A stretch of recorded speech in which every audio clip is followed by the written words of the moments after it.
नमस्कार, आप सभी का बहुत बहुत स्वागत है एक बार फिर से आज की इस खास वीडियो में। इस वीडियो में आपको बताने वाले हैं करवा चौथ के विशेष महत्व के बारे में। करवा चौथ के दिन कौन सी ऐसी चीज़ें हैं जो नहीं देखना चाहिए औरतों की, यदि उस तरफ नज़र चली जाए तो वहाँ से उनको नज़र वापस ला लेनी चाहिए। तो जानेंगे आज की इस खास वीडियो में। आप सभी से निवेदन है कि इस वीडियो में अंत तक अपना सहयोग जरूर बनाकर रखें, जिससे कोई भी जानकारी आपसे मिस ना होने पाए। देश भर में करवा चौथ मनाया जा रहा है। इस दिन सुहागिन महिलाएं अपने पति की लंबी आयु के लिए करवा चौथ का व्रत रखती हैं। इस मौके पर चंद्रदेव की पूजा उपासना का बड़ा महत्व होता है। इसके बिना यह व्रत अधूरा माना जाता है। करवा चौथ का व्रत जो है वह पत्नी अपने पति की अच्छी लंबी उम्र और स्वास्थ्य के लिए रखती हैं, जिससे उनके पति को जीवन में आने वाली जो समस्याएं हैं उनसे उनकी पत्नियां लड़ने के लिए उस व्रत को रखती हैं। यानी कि पति के जीवन में जो समस्याएं आती हैं उनसे लड़ने के लिए उनकी पत्नियां उनके लिए व्रत रखती हैं।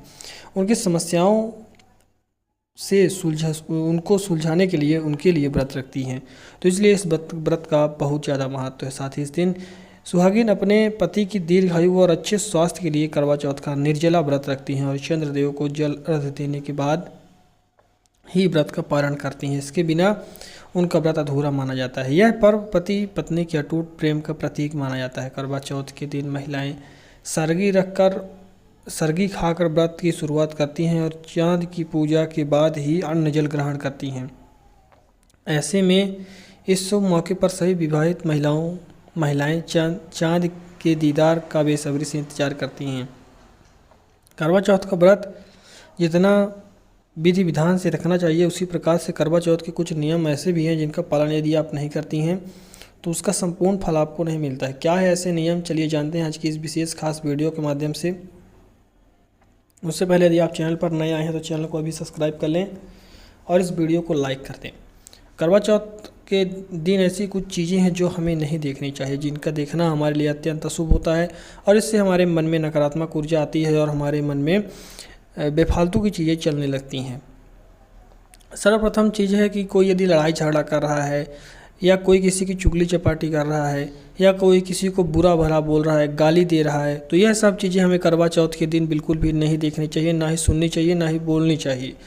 शास्त्रों में हमारे बताया गया, हमारे पुराणों में नियम यह बताया गया है कि यदि ऐसा करती हैं तो आपका व्रत आपको उतना फल नहीं देगा जितना फल आपको उस व्रत से मिलना चाहिए। क्योंकि उस दिन ऐसा समय होता है जिस दिन हमें भगवान के नाम का स्मरण करना चाहिए। हम क्योंकि अपने पति की लंबी उम्र की कामना करते हैं तो उस दिन हमारा पूरा दिन भगवान को समर्पित होना चाहिए। एक दिन हम संसार से हट के थोड़ा सा रहें, भगवान के नाम का स्मरण करें, भगवान की कल्पना करें, भगवान के लीलाओं की कल्पना करें, भगवान की चीज़ें देखें। भगवान का कोई आप बहुत सारी ऐसे सत्संग सुन सकते हैं या जो पौराणिक कथाएं आती थी भगवान श्री कृष्ण की, रामायण इत्यादि सारी चीज़ें देख सकते हैं। यानी कि संसार से आपको मन हटाना है, अब भगवान के तरफ पूरा अपना मन समर्पित करना है आपको। साथ ही औरतों को विशेष तौर पर इस दिन ख्याल रखना चाहिए कि अपने से बड़े किसी भी पुरुष को नहाते या स्नान करते बिल्कुल भी यदि उनकी नज़र चली जाए तो उस नज़र को वापस लाना है। उनको बिल्कुल भी किसी पुरुष की ओर, दूसरे पुरुष की ओर नहीं देखना है।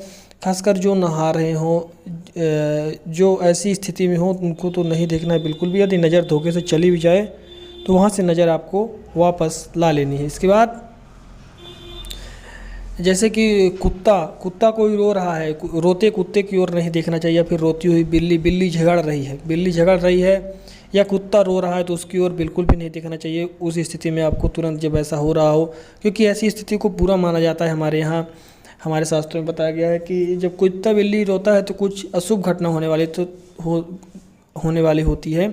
तो उस अशुभ घटना को काटने के लिए आपको भगवान के नाम का स्मरण करने लगना है। जो भी भगवान का नाम आपको प्रिय हो, राम कृष्ण हरि सीताराम जो भी प्रिय हो, उसका आपको नाम जप करने लगना है। उसका नाम जप करने से जो आपकी समस्या आने वाली होगी वह निश्चित तौर पर टल जाएगी। तो यदि बिल्ली रो रही है तो उसकी ओर नहीं देखना है, बिल्ली झगड़ रही है तो उसकी ओर नहीं देखना है, कुत्ता जो रो रहा है तो उसकी ओर नहीं देखना है। यह सारी चीज़ें हैं जो हमारे शास्त्र में वर्णित हैं। शास्त्र में से वर्णित है कि इन चीज़ों को हमें नहीं करना चाहिए। तो जो चीज़ हमें बताई गई है वो हमें नहीं करना चाहिए। साथ ही जब आप इस व्रत के लिए स्नान कर रहे हो सुबह सुबह, तो आपको एक बात का विशेष ख्याल रखना है कि जिस जल में आप स्नान कर रही हैं उस जल में आपको एक चुटकी हल्दी मिला लेनी है और गंगा जल मिला लेना है। जी हाँ, बिल्कुल सही सुना आपने।